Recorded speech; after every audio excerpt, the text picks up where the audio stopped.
Let's get right to it. We don't have any time to waste. Let's get right to it. You cannot ask for a bigger club stage or a brighter light than the Champions League final. And it doesn't matter where you are, what time of the day it is, forget the time zone. The stars will always come out to shine. The question is, and has always been, who will shine brightest? So in Budapest, Puskas Arena, PSG will take on Arsenal, and there is a lot at stake. Okay, history is on the line, and to heavy history, there is a genesis. So will this be Arsenal's first ever Champions League, or will PSG go back to back on the Champions League trophy? We will find out May 30th, 2026. We have few hours away for us to find out. But here is what we need to look at, and I'm going to start with the statistics. Okay, stats don't lie, but do not forget they always do not tell the entire story. 44 goals scored by PSG in this competition, and they have conceded 22. For Arsenal, they have scored 29, and they have conceded 6. That means a lot. Okay, for every 2 goals scored by PSG, they will concede 1. But for Arsenal, at least every 2 games is when they will concede. So this is the best attacking team versus the best defending team in the Champions League this season. Arsenal have gone 14 games unbeaten. 14. Okay, if they ended up winning the Champions League, then we're talking about one of the few teams, and in few times of the Champions League, have won the Champions League unbeaten. So there is a lot at stake. Now, let us forget about the attacking dominance and the defensive dominance for a second. We are going to transition to tactics. And here is my favorite part. PSG, as we all know, they will seek to dominate possession. And the stats is in their favor. I mean, throughout this competition, they have had about 64% of the possession compared to Arsenal, 56%, or 53% or so, right? So that tells you for Arsenal, they're not really interested. And that should be the case because, again, they have never won the Champions League. This is not the time for them to go into a final like this and they are looking to be fancy, get on possession and play whatever. No. Allow PSG to get more of the ball. That is not to say you are surrendering control. What you're doing is you're allowing them to have possession of the ball. So for that to be effective, they can possess in areas where they're not threatening. And that is absolutely fine. So for Arsenal, it means they'll have to pick areas of the pitch where they want to press and do that very effectively.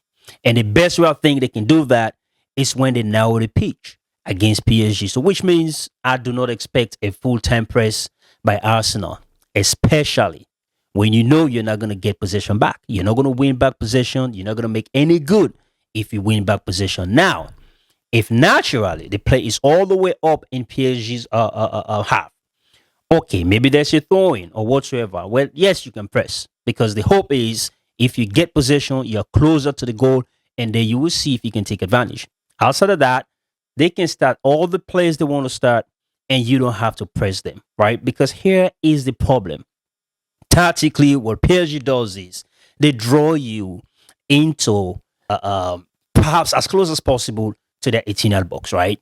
That is on purpose. So therefore, Achraf Hakimi, the right back, is going already down the pitch. Same thing with Nuno Mendes. So Pacho is sliding to the left side of the center back. Marquinhos is sliding to the right side of the center back, right, like closer to the right back position. And then Vitinha is going to drop in, like as if he is the center back. That is why you don't want to go too deep. Now, that is them trying to suck you into the press, right? That's on purpose because Vitinha is very comfortable on the ball.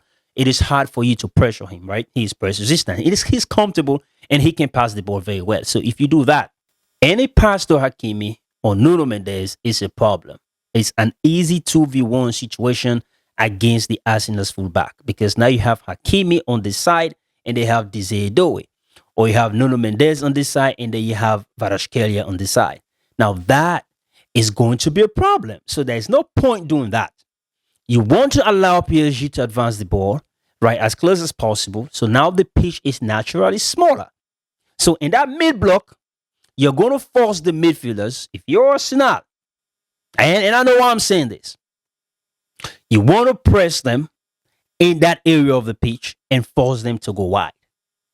So now you also have your wingers. They can help with the press in that tight corner. That is what I think Arsenal should do. Because make no mistake, the goal of PSG is to actually control possession. They want to dictate the tempo of the play. They want to control traffic at the center of the pack. That is how they play. And they have very good wingers. So for Arsenal, the approach can be better if they don't press all the way up, allow PSG to advance the ball into a smaller space, and then press the midfielders and force them to go to the corner. That is not to say, they won't be dangerous in the corner, right? Because, of course, like I said, they have Varaskelia, they have Desiree Doué, of course, Ousmane Dembele. He's not a typical center forward. He's a makeshift number 9, the false 9. He can drop in the midfield. He can coordinate. So, however you play, it's still going to be a problem because that is a very good PSG team. However, though, you have to pick your poison. I think it is better that way than to just, press them every single time, full time, all the way up, and then you're leaving all these spaces behind you. And that is when those guys are very dangerous. So that is what, if you're Arsenal, that is what you want to do. And then you just continue to observe how the game is going to progress, because at some point in time, PSG is not going to shift. They're not going to change anything, right? They will always want to dominate and just keep attacking and attacking and attacking. At some point, if Arsenal happens to create some counter-attacking opportunities and in quick transition and able to get the first goal, well, we're talking about the best defensive team in the Champions League, then PSG is in a whole lot of problems. In that case, they're going to become very impatient. They will be definitely desperate. So for Arsenal, all you need to do is to relax, take your time, continue to sit maybe in that mid block and frustrate PSG. The more they are frustrated, the better chances you have if you're Arsenal. And I'm going to say this. Forget about fantasy football. No. Think about making history tomorrow. So, tactically, that is what I am looking at. And when I talk about the PSG approach, I know it sounded like they're just perfect. There's no weakness. No, there is. Okay, they can be very vulnerable. And part of that means when Hakimi or Nuno Mendes are flying all the way up, then you can actually catch them. And Arsenal do have very good wingers themselves. Bukayo Saka, Leandro Trossard. They are good enough to cause problems. So when those guys go all the way up, I'm talking about Nuno Mendes and Achraf Hakimi, when they go all the way up, now William Pacho and Marquinhos are forced to defend those areas. And I don't think they want to be in isolations with Trossard and Bukayo Saka, especially in a transition, right? So that is the advantage Arsenal will definitely have. And on top of that, they have the set piece advantage, because the problem, or the major problem of PSG anyways, is conceding from set pieces, dead balls. So, and that is the Arsenal strength. Yes, you can call them set piece FC, corner FC, however you want to call them. But at the end of the day, if they go with the right strategy, tactically, they stay disciplined, guess what? They are putting a double trophy in the cabinet.